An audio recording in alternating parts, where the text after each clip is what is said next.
دوستوں، ان کے باپ اور شوہر کے فوت ہو جانے کے بعد حضرت خدیجہ بہت ہی مشکل وقت گزار رہی تھی اور ذریعہ معاش تجارت تھا جس کا کوئی بھی نگران نہ تھا، اور اپنے ایک مینیجر کو کچھ پیسے دے کر مال تجارت بیچتی تھی۔ ایک مرتبہ مال کی روانگی کا وقت آیا تو ابو طالب نے حضرت محمد صلی اللہ علیہ وسلم سے کہا کہ تم کو خدیجہ سے جا کر ملنا چاہیے، ان کا مال ملک شام جاتا ہے، بہتر ہوتا کہ تم بھی ساتھ جاتے، کیونکہ میرے پاس تو روپیہ پیسہ نہیں، ورنہ میں خود تمہارے لیے کوئی سرمایہ مہیا کر دیتا۔ دوستو، رسول اکرم صلی اللہ علیہ وسلم کی شہرت امین کے لقب سے تمام مکہ میں تھی، اور آپ کے حسن معاملات، راست بازی، صداقت و دیانت اور پاکیزہ اخلاق کا عام چرچا تھا۔ حضرت خدیجہ کو اس گفتگو کی خبر ملی تو فوراً پیغام بھیجا کہ آپ میرا مال تجارت لے کر شام کو جائیے، جو معاوضہ میں اوروں کو دیتی ہوں اس سے زیادہ میں آپ کو دوں گی۔ حضرت محمد صلی اللہ علیہ وسلم نے قبول فرما لیا اور مال تجارت لے کر میسرہ غلام حضرت خدیجہ کے ہمراہ بصرہ تشریف لے گئے۔ دوستو، اس سال کا نفع دوسرے سالوں سے کافی زیادہ ہوا۔ دوستو، حضرت خدیجہ کی دولت و ثروت اور شریفانہ اخلاق نے تمام قریش کو اپنا گرویدہ بنا لیا تھا، اور ہر شخص ان سے نکاح کرنا چاہتا تھا، لیکن کارکنان قضاء و قدر کی نگاہ انتخاب کسی اور پر پڑ چکی تھی۔ حضرت محمد صلی اللہ علیہ وسلم مال تجارت لے کر شام سے واپس آئے تو حضرت خدیجہ نے شادی کا پیغام بھیجا۔ آپ صلی اللہ علیہ وسلم نے قبول فرمایا اور شادی کی تاریخ مقرر ہو گئی۔ حضرت خدیجہ کے والد گرامی جو کہ وفات پا چکے تھے، اور ان کے چچا عمر بن اسد ابھی تک زندہ تھے۔ عرب میں عورتوں کو یہ آزادی حاصل تھی کہ وہ شادی بیاہ کے متعلق خود گفتگو کر سکتی تھی۔ اس بنا پر حضرت خدیجہ نے اپنے چچا کے ہوتے ہوئے خود براہ راست سارے مراتب طے کیے۔ بہرحال تاریخ مقرر پر ابو طالب اور تمام رسائے خاندان، جن میں حضرت حمزہ بھی تھے، حضرت خدیجہ کے مکان پر آئے۔ حضرت خدیجہ نے بھی اپنے خاندان کے چند بزرگوں کو جمع کیا ہوا تھا۔ ابو طالب نے خطبہ نکاح پڑھا۔ عمر بن اسد کے مشورے سے 500 طلائی درہم حق مہر قرار پایا، اور حضرت خدیجہ و طاہرہ حرم نبوت ہو کر ام المومنین کے شرف سے ممتاز ہوئی۔ اس وقت حضرت محمد صلی اللہ علیہ وسلم 25 سال کے تھے اور حضرت خدیجہ کی عمر 40 برس کی تھی۔ دوستو، 15 سال کے بعد حضرت محمد صلی اللہ علیہ وسلم پیغمبر ہوئے اور فریضہ نبوت کو ادا کرنا چاہا تو سب سے پہلے حضرت خدیجہ کو یہ پیغام سنایا۔ وہ تو سننے سے پہلے ہی مومن تھی، کیوں نہ کہ ان کی سچائی کا دعویٰ کوئی شخص فیصلہ نہیں کر سکتا تھا۔ صحیح بخاری میں یہ واقعہ بہت تفصیل کے ساتھ ہے، اور وہ کچھ اس طرح ہے۔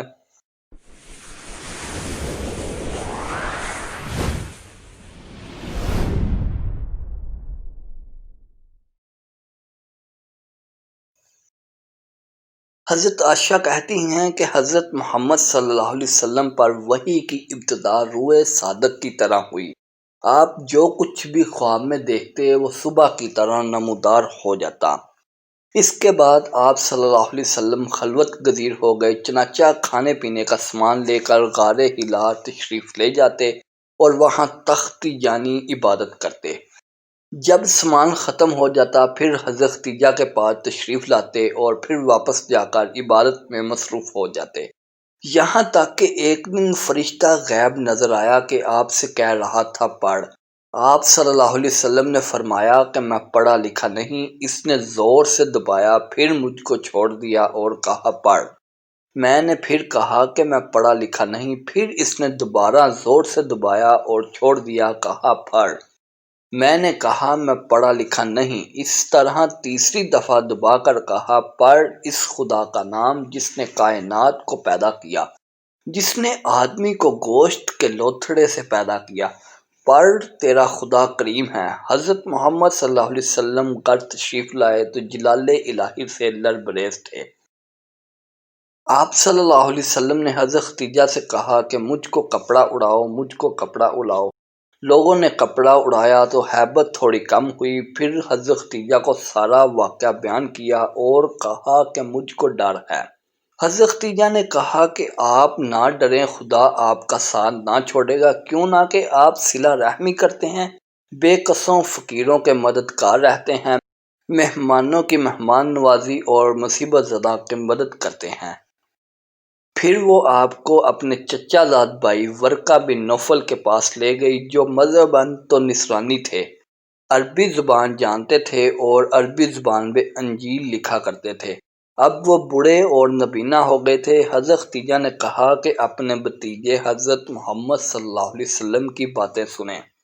بولے، ابن اللہ تو نے کیا دیکھا؟ حضرت محمد صلی اللہ علیہ وسلم نے واقعے کی کیفیت بیان کی تو کہا، یہ وہی ناموس ہے جو موسیٰ پر اترا تھا، کاش مجھ میں اس وقت قوت ہوتی اور میں زندہ رہتا جبکہ آپ کی قوم آپ کو شہر بدر کر دے گی۔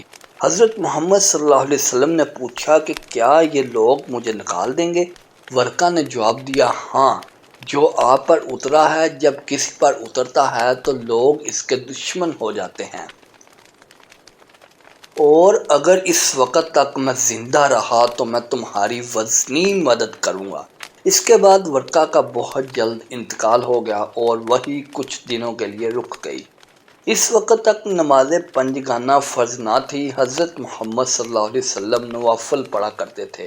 حضرت خدیجہ بھی آپ کے ساتھ نوافل میں شرکت کرتی۔ ابن سعد کہتے ہیں کہ حضرت محمد صلی اللہ علیہ وسلم اور حضرت خدیجہ ایک عرصہ تک خفیہ طور پر نماز پڑھا کرتے۔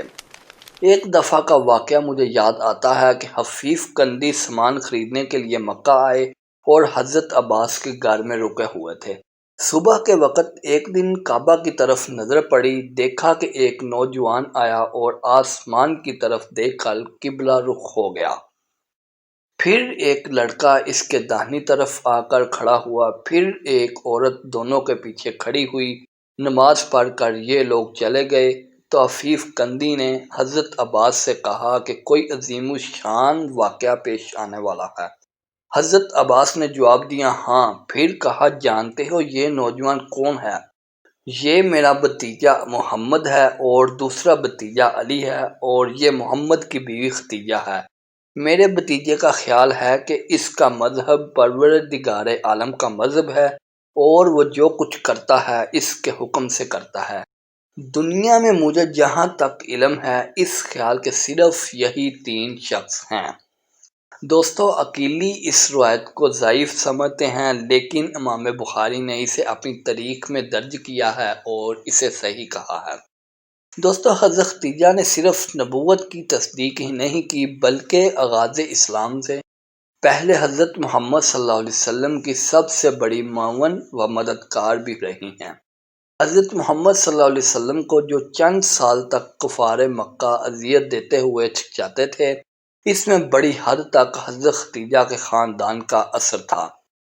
آپ کو پہلے بتا چکے ہیں کہ آغاز نبوت میں جب حضرت محمد صلی اللہ علیہ وسلم کی زبان سے یہ الفاظ نکلے کہ مجھ کو ڈر ہے، تو انہوں نے کہا کہ آپ نہ ڈریں، خدا آپ کا ساتھ نہ چھوڑے گا۔ دعوت اسلام کے سلسلے میں جب مشرکین نے آپ کو طرح طرح کی اذیتیں پہنچائیں تو حضرت خدیجہ نے آپ کو تسلی دی۔ حضرت محمد صلی اللہ علیہ وسلم کو مشرکین کی طرف سے جو بھی تذکیر، جو صدمہ پہنچتا تھا، حضرت خدیجہ کے پاس آ کر وہ دور ہو جاتا تھا، کیوں نہ کہ وہ آپ کی باتوں کی تصدیق کرتی، انہیں صحیح کہتی تھی اور مشرکین کے معاملات کو آپ کے سامنے ہلکا کر کے پیش کرتی تھی۔ دوستو، 8 ہجری نبوت میں جب قریش نے اسلام کے تباہ کرنے کا فیصلہ کیا تو یہ ترکیب سوچی کہ حضرت محمد صلی اللہ علیہ وسلم اور آپ کے خاندان کو ایک گھاٹی پر مسخور کر دیا جائے۔ چنانچہ ابو طالب مجبور ہو کر تمام خاندان ہاشم کے ساتھ شیب ابی طالب میں پناہ گزیر ہوئے۔ حضرت خدیجہ بھی ساتھ آئی۔ سیرت ابن ہشام میں ہے اور وہ حضرت محمد صلی اللہ علیہ وسلم کے ساتھ شیب ابی طالب میں تھی۔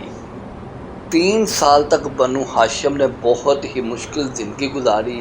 یہ زمانہ ایسا سخت گزرا کہ طلاء کے پتے کھا کھا کر آپ گزارا کرتے تھے۔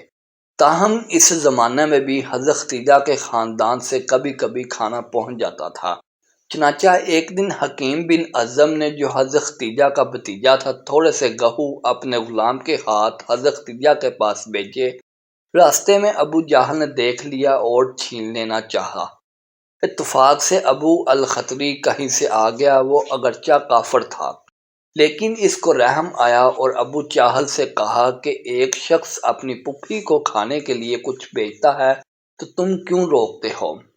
دوستو، حضرت ختیجہ و طاہرہ کی عظمت اور فضیلت کا اندازہ اس سے ہو سکتا ہے کہ حضرت محمد صلی اللہ علیہ وسلم نے جب فرض نبوت کو ادا کرنا چاہا تو فضائے عالم سے ایک آواز بھی آپ کی تابع میں نہ اٹھی۔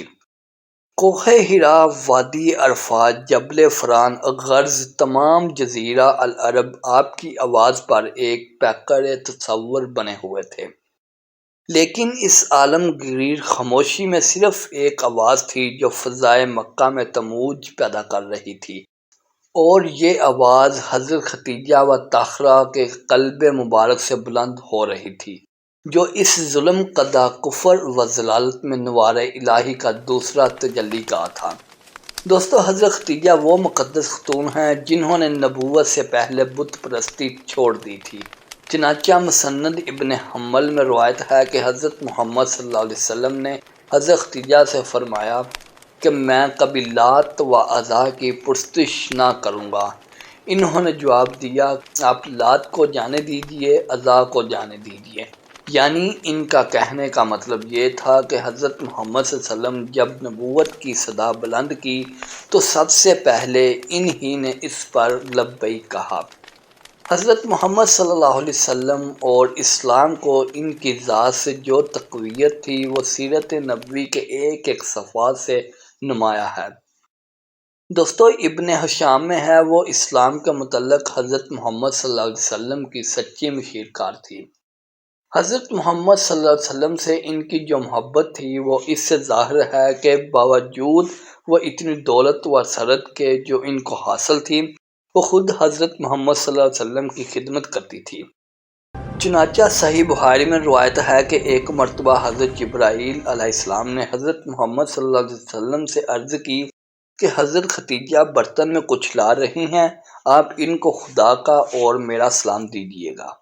حضرت محمد صلی اللہ علیہ وسلم کو حضرت زید بن حارثہ سے بہت محبت تھی، لیکن وہ مکہ میں غلام کی حیثیت سے رہتے تھے۔ حضرت ختیجہ نے ان کو آزاد کیا اور اب وہ کسی دنیاوی رئیس کے خادم ہونے کی بجائے شہنشاہ رسالت کے غلام تھے۔ حضرت محمد صلی اللہ علیہ وسلم کو بھی حضرت ختیجہ سے بے انتہا محبت تھی۔ آپ نے ان کی زندگی تک دوسری شادی نہیں کی۔ ان کے وفات کے بعد آپ کا معمول تھا کہ جب بھی آپ کوئی جانور ذبح کرتے، آپ ڈھونڈ ڈھونڈ کر ان کی سہیلیوں کے پاس گوشت بھجواتے تھے۔ حضرت عائشہ کہتی ہیں کہ میں نے حضرت ختیجہ کو نہیں دیکھا، لیکن مجھ کو جس قدر ان پر شک آتا تھا کسی اور پر نہیں تھا، جس کی وجہ یہ تھی کہ حضرت محمد صلی اللہ علیہ وسلم ہمیشہ ان کا ذکر کیا کرتے تھے۔ ایک دفعہ میں نے اس پر آپ کو بہت رنجیدہ کیا، لیکن آپ نے فرمایا کہ خدا نے مجھ کو ان کی محبت دی ہے۔ ایک دفعہ حضرت ختیجہ کے انتقال کے بعد ان کی بہن حالہ حضرت محمد صلی اللہ علیہ وسلم سے ملنے آئی۔ ان کے قاعدے سے اندر آنے کی اجازت مانگی۔ ان کی آواز حضرت ختیجہ سے ملتی تھی۔ آپ کے کانوں میں پڑی تو حضرت ختیجہ یاد آ گئی اور آپ جھجک اٹھے اور فرمایا کہ حالہ ہوگی۔ حضرت عائشہ بھی وہیں پر موجود تھی۔ ان کو نہایت رشک ہوا، بولی کہ کیا آپ ایک بوڑھی کو یاد کرتے ہیں جو مر چکی ہیں؟ خدا نے ان سے اچھی بیویاں آپ کو دی ہیں۔ صحیح بخاری میں یہ روایت یہیں تک ہے، لیکن استیعاب میں ہے کہ اس کے جواب میں حضرت محمد صلی اللہ علیہ وسلم نے فرمایا، ہرگز نہیں۔ جب لوگوں نے میری تکذیب کی تو انہوں نے میری تصدیق کی۔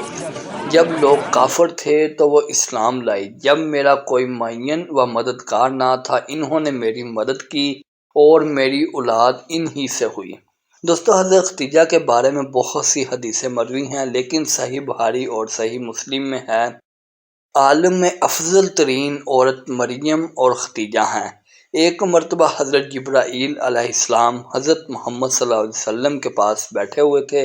حضرت خدیجہ آئی تو فرمایا ان کو جنت میں ایک ایسا گھر ملنے کی بشارت سنا دیجیے جو موتیوں کا ہوگا اور جس میں شور و غل اور محنت و مشقت نہ ہوگی۔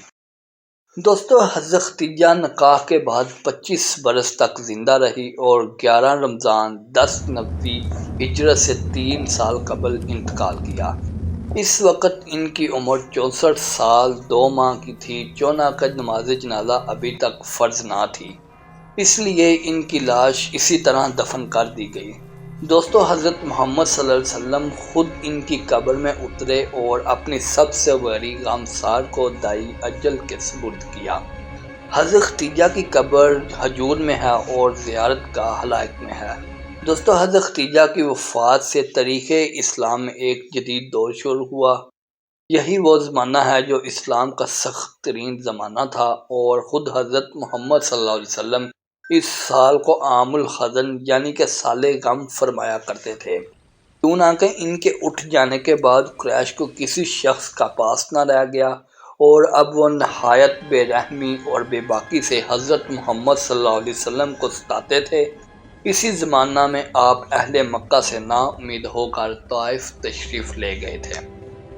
دوستو، یہ تھی آج کی ایک چھوٹی سی ویڈیو حضرت خدیجہ کی زندگی پر۔ آپ کو کیسی لگی آپ کمنٹ میں بتائیے، اور ویڈیو اچھی لگنے کی صورت میں لائک کیجیے گا۔ شکریہ، اللہ حافظ۔